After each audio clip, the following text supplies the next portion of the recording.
So yun mga boss, may nagtatanong kung ano daw speaker tong ginagamit ko. Yung dating ginagamit ko, ito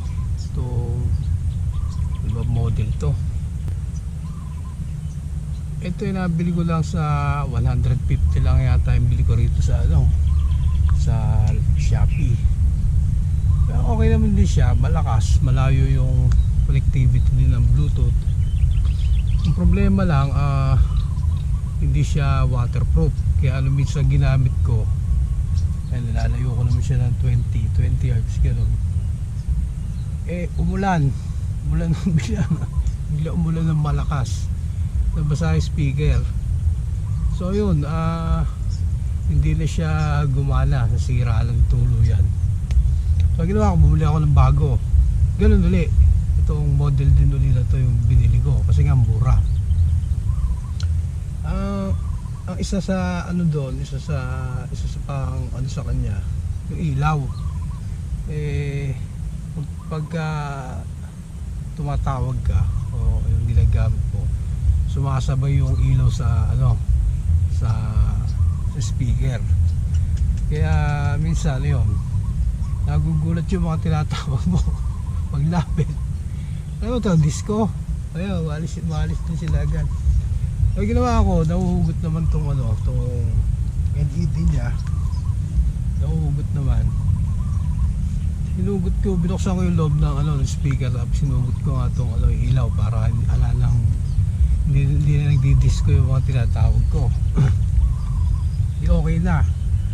Kaso naging problema naman, ilalayo ko siya pagka mga tumatagal yung gamit, say 20 minutes, bigla nagsuswitch mag-isa sa sa AM o AM no FM.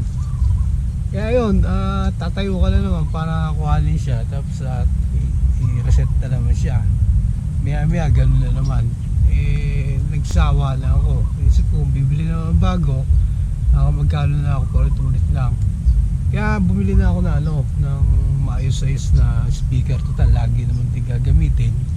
Ito, bumili na ako ng maayos na speaker.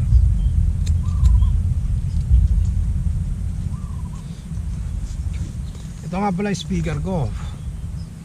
Maliit lang, compact siya. Isa pang down sa unang speaker, medyo bulky. Kahit maliit siya, bulky pa rin maliit ng bag natin. Pero ito, kahit ibulsa mo, okay lang. O kaya i-clip mo yan, may clip on siya, o pwede. Kahit kaya iitip mo to dito sa sanga,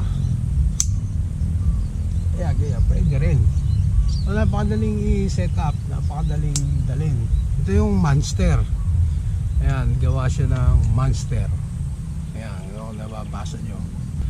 Ang nito, price nito nasa 800 yata. Pero syempre, kukuhalin natin ng sale.